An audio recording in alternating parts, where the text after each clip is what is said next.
Good morning. Good morning.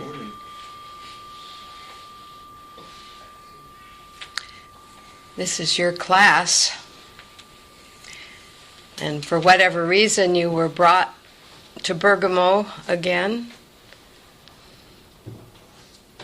Something inside of you wanted to come and have your class, have a greater unfoldment, perhaps stronger, longer silence than you can achieve at home. And the sentence that kept coming out to me this morning was, "I will take you by a way you know not of." And boy, isn't that the truth. And as you know, I gather things pop at me for about 6 months before the class. It starts saying, put it in the Bergamo file, put it in the Bergamo file. And so I end up with all these little things that says Bergamo. And I really don't think of myself at all as a teacher any more than I am a student. And there's one gal who calls and always says, you're a way shower. And I said, no, I'm a way sharer. I don't know the way any more than you do. What I do know is that I have to suit up, shut up, and listen.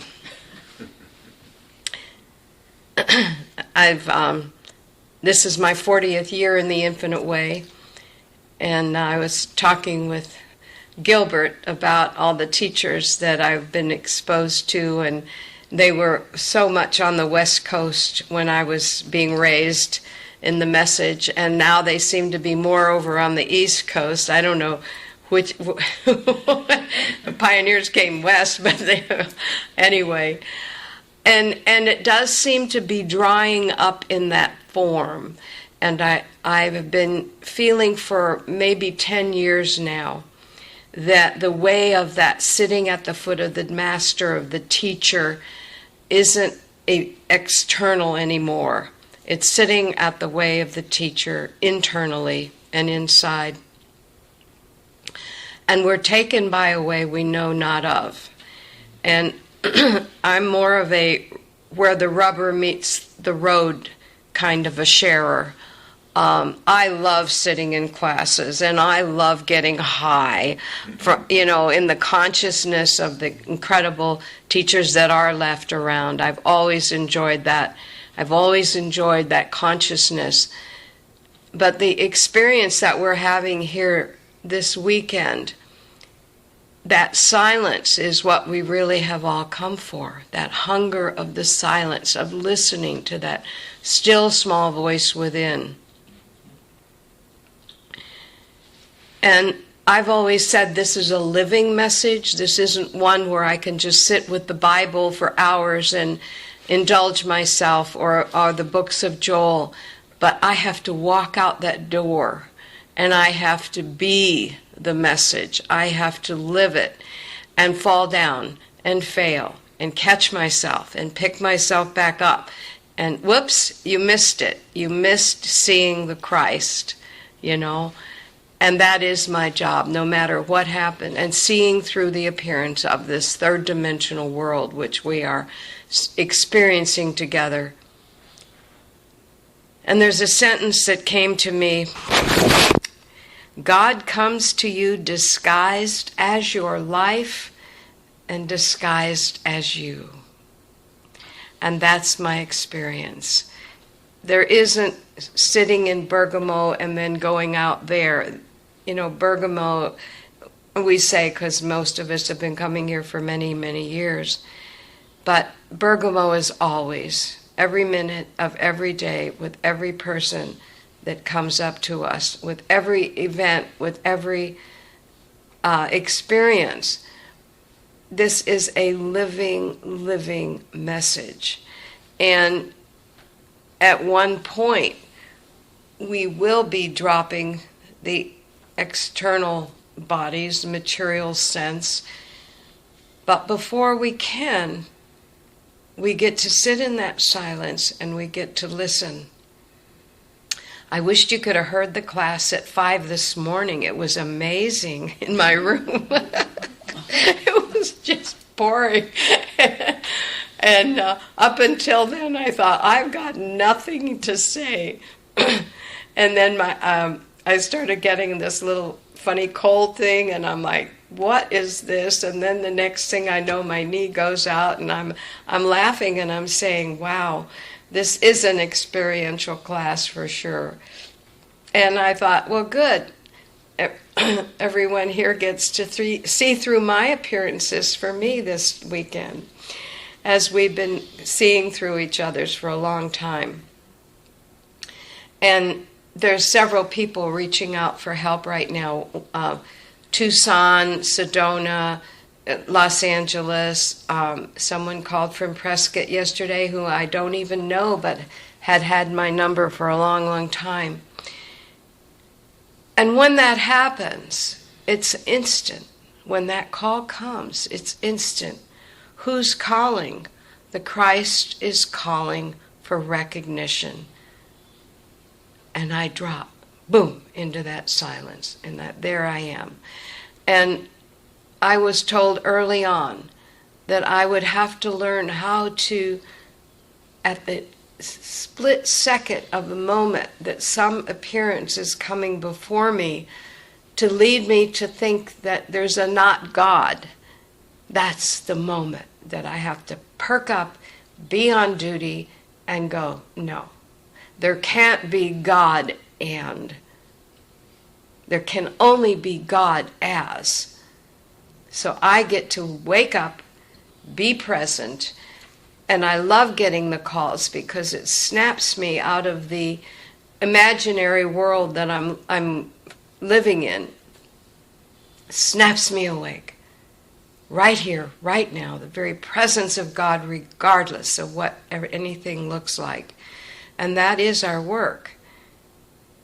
Dropping within, being still. And as you all know, I was raised at the same time in the infinite way. I was in the film industry, and I had to go on the set and in that split second be able to catch what's coming before me. And not only was I in the illusion of this third dimensional world, but I was filming another story which was third dimensional. And then it just went on like that, and it was just a really amazing growing field for me. And I always was sitting on the set with one of my Joel books and watching at how it was unfolding as a story, as a drama, as a nothing, and realizing that when I walked out of that stage door, that drama all disappeared. And so I liken walking out of the scenes in the third dimensional world.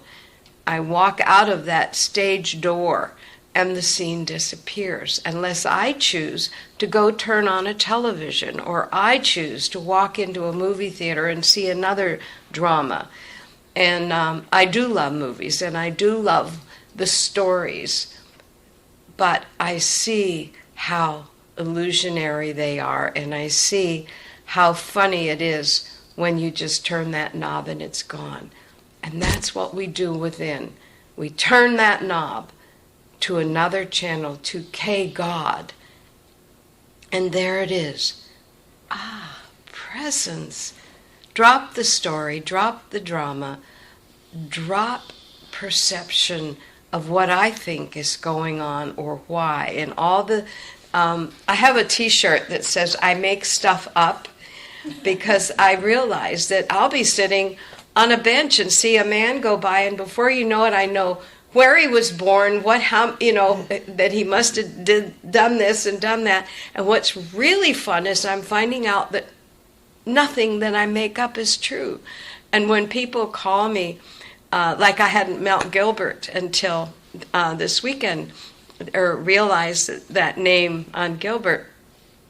And you decide what somebody looks like or doesn't look like, and then when they come, but I kind of picked up the Trinidad accent, which I thought was Jamaica, and I did picture dreadlocks. I thought, I think he's got dreadlocks.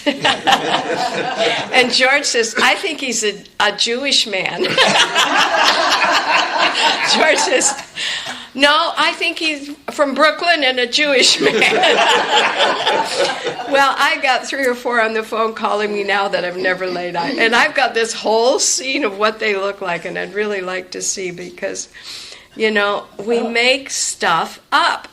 And what's really bad is we make stuff up that's right in front of us is not true, and yet we make stuff up about it, Who's who and why and what must have happened to them to make them this way. And then the psychology came in the 80s and then we got, into self-improvement. And do I love that stuff because, even though I don't really...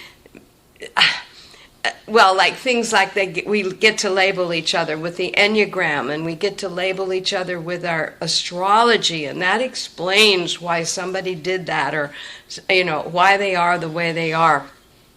And when we go back in, when we get down to the bare bones of it, we come in conditioned from previous experiences, lifetime after lifetime after lifetime. And we write these scripts. And one of our teachers, Barbara Muhl, back in Los Angeles, she was very close to Joel. And he came, one day they were sitting there at her ranch, and he said to her, I don't understand why the students aren't getting the nature of error. And she thought, it doesn't seem to be happening that way. The nature of error. And as I dropped yesterday, I said something about it isn't real. Well, it isn't real in the spiritual universe, but it certainly appears real to us as we go around making stuff up. And we've made it all up. And that's how it unfolds. So one morning, Barbara was meditating, and Joel had left, and she said, why aren't we getting the nature of error? And she kept asking. And her husband, she thought she had overcome reacting, because, we were big on don't react back in the 60s with Joel, and in the late 50s, and that consciousness of Christian Science is don't react, don't think it, no non-reaction. And yet she had overcome it with her children and all these other arenas of her life. But when Edward would speak or do something, she would still get this reaction. So in the corner of the room, she was saying, how come I still react to Edward, her husband, where she would feel less than, or that she didn't do it right, or all those little stories, you'll never be good enough. And that is the main number one universal script that is being beamed at us all the time. You'll never be good enough, you'll never be good enough. And from the corner of the room, the voice said to her, he is the perfect reader of your script, and you can't forgive him for that. And she said, script? What script? And from that moment, it unfolded how every lifetime that we experience and come through, we pick up a script which we verify each lifetime, because we then come in and we project it out there, and everything out there conforms to that script. So from that work unfolded, going in, finding those scripts, and the way we find them is by looking at the different things that happen to us in our life that we never wanted to happen.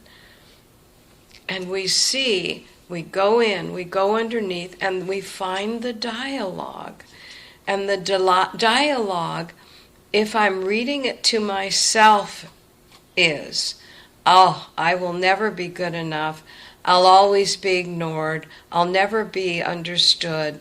Nobody likes me. Those little scripts like that that lie underneath, that drive us to do things perfectly. And if the script is being beamed at us, it's saying, you will never be good enough. You will never really be spiritual. You're not really spiritual. Look at you. Look at what, come on. If you were really spiritual, if you were really a good Infinite Way student, you would be doing.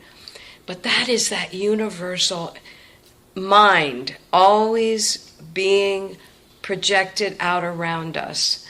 And now it is getting so crazy out there in the political world that if you can't see the circus to it, bring in the clowns. And the good news is, it's just so ridiculous that the volume is being turned up for these scripts that are universal, that people play out. And everyone I work with that isn't even in the Infinite Way but call for counseling, there isn't a phone call that comes in that they don't say, no matter how hard I try, I'll never be good enough. And that is the universal mesmerism to keep people down, to keep us down. And we get to come in and we lift up and we realize and we say, well, who is this I that will never be good enough? Wait just a minute here. And if we look closely, we see that it's the little I with the dot on it. I will never be good enough. I'm not a nice enough student.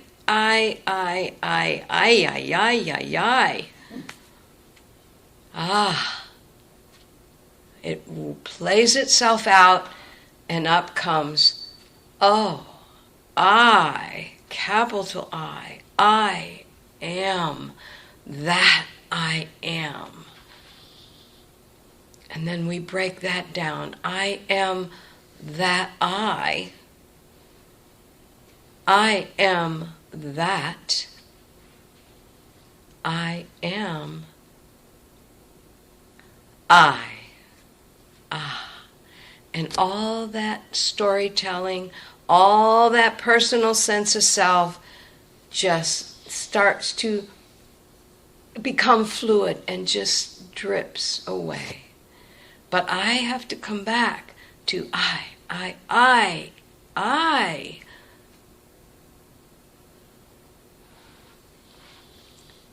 And there it is. The minute we are off in our story about who we should be, who we aren't, who we haven't, what haven't we done,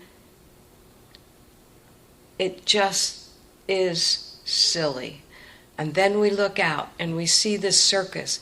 We see it next door with the neighbors. We see it with our family members. We see the little dramas and the stories that they call about or they show.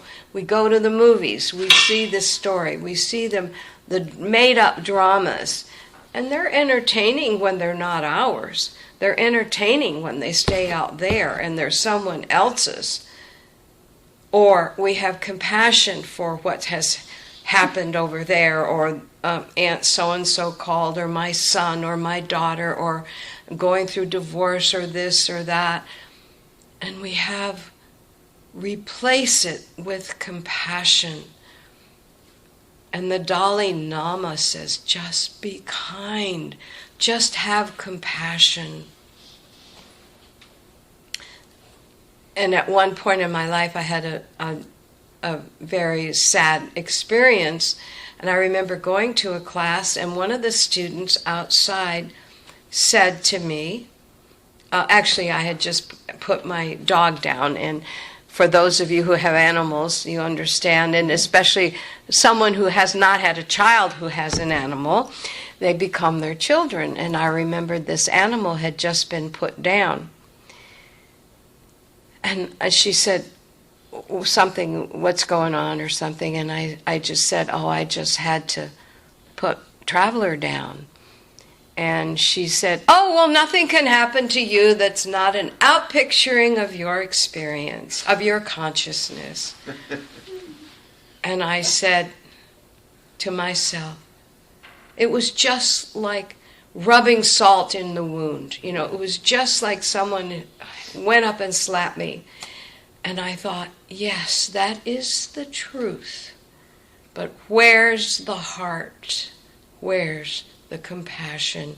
Where's the love?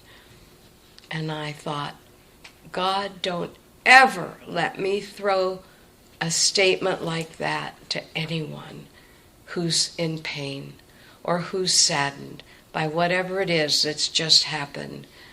Father, please don't ever let me, because I could see me being brilliant sometimes, you know, with the truths. But Father, don't ever allow me to not have soul and heart for my fellow man. What happened to the cool cup of water? We, as beginning metaphysicians, and then we come mystical students, yes, we know it's the illusionary nature of this dimension, but we are here to develop love. That teacher also said that our assignments were to destroy your belief systems, learn to be real, and learn to love. Love encompasses compassion, not just for those out there, but for myself. Be compassionate, be loving, be grace itself. Perhaps the only infinite way anyone will ever know about would be your living it, your experience, your words to them, your gift to them, your grace to them. Not as a human being, but as someone willing to allow God to love through them. And compassion is the word that is coming forth more and more every day from books you read, from the great leaders of the New Age. You hear it from Wayne Dyer on up, on Ram Dass. Compassion, love. And Butterworth, I loved him. I used to read him all the time. So along with our learning the principles of the infinite way, let's make sure that we have that compassion for ourselves and for one another who are going through these experiences, learning to see through them, learning to not react. I've been using for years the word perception when I look out there. It's the way I'm perceiving it based on my conditioning, and there's some compassion around that. Yes, I see this, but I see this through a glass darkly according to the conditioning that has preceded this moment. But in Joel's book, this spiritual journey of Joel Goldsmith, a word popped out of the book to me, actually just yesterday. Interpretation. It's how I interpret everything. And I've been working a lot the last couple of weeks with people coming up and undoing their conditioning, undoing their perceptions, undoing their interpretations of how they took it. Not everything is being done the way we take it. So we wrap it in silence. We drop back within, right on the spot, when it's happening, when I feel the trigger, when I feel I call it a glitch or a grunge. There's a little, what was that about? drop in, where's the love? I wrap it in the silence. I pause. And in that very moment, none of it exists. Right there. Peace. Nothing's happening.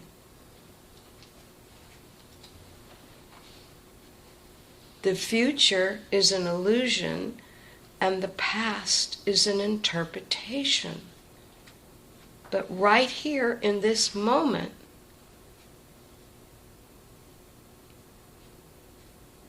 is what we live for. We don't live for the stories. We don't live for the interpretations. We don't live for what might be tomorrow, or hopefully will be, or.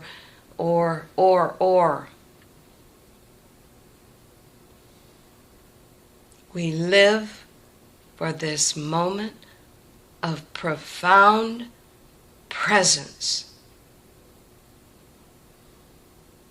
The mind lays down. The spiritual being comes forth.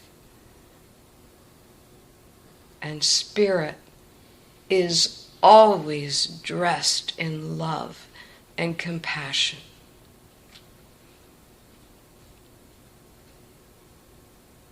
As I sat here this morning looking out at your faces, I thought, oh, this is what God sees.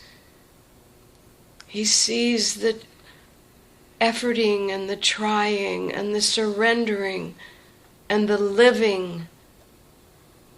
He sees the soul and the heart going through these experiences. What love! And the Master, Jesus Christ, judge not, he says. Cast the first stone if ye be without missing the mark.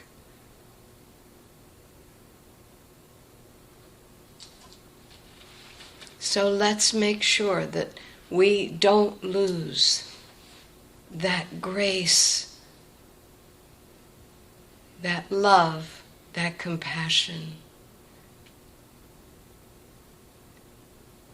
And as we look out into God's world, with every flower that opens and then drops to the ground, we see life cycle. We see the joy of every flower. And the flower blooms whether anyone is there to look at it or not. And that's what we are. Each of us, a flower opening and blooming, not because someone will see it, but because we are it. We are the very substance, the very outpicturing, the very unfolding, the very evolving of God itself.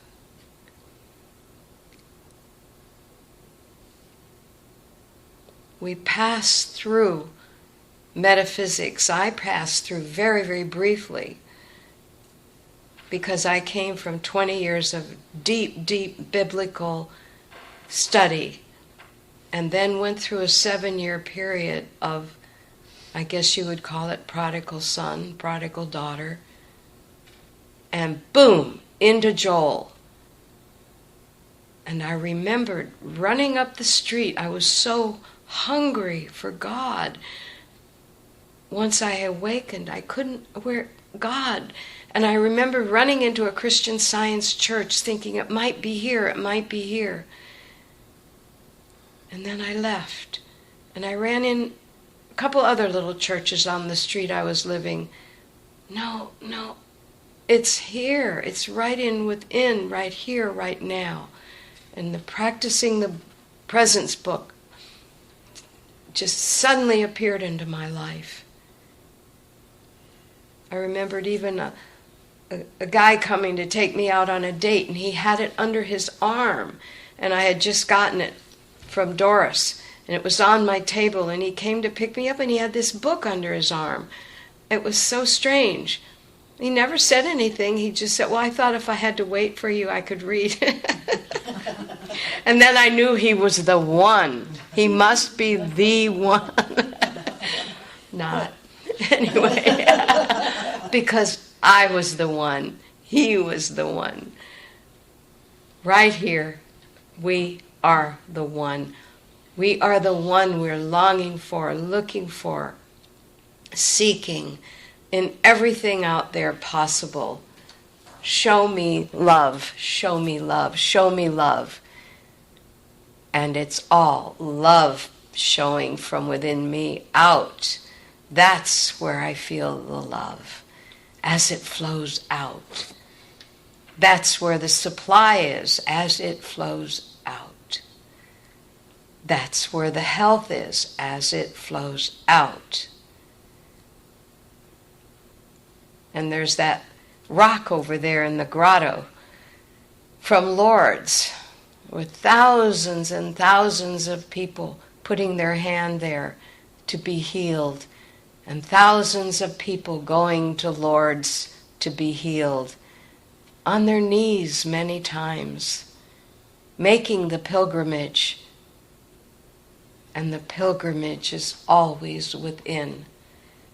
And the 15 or so that were healed out of thousands at this one time were the ones praying for everyone else, the ones allowing that healing and that love to go out from them. And I'm not really speaking of this dimensional type of healing, because the appearances come and the appearances go. And it's all held by grace.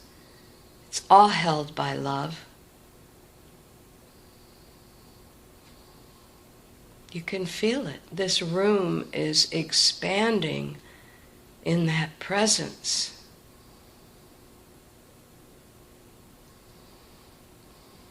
We can no longer live in a world of God and not God. We can no longer live in the now and the not now. It's too uncomfortable. It's too pressing. Am I in the now? Am I in God? Is God in me here now?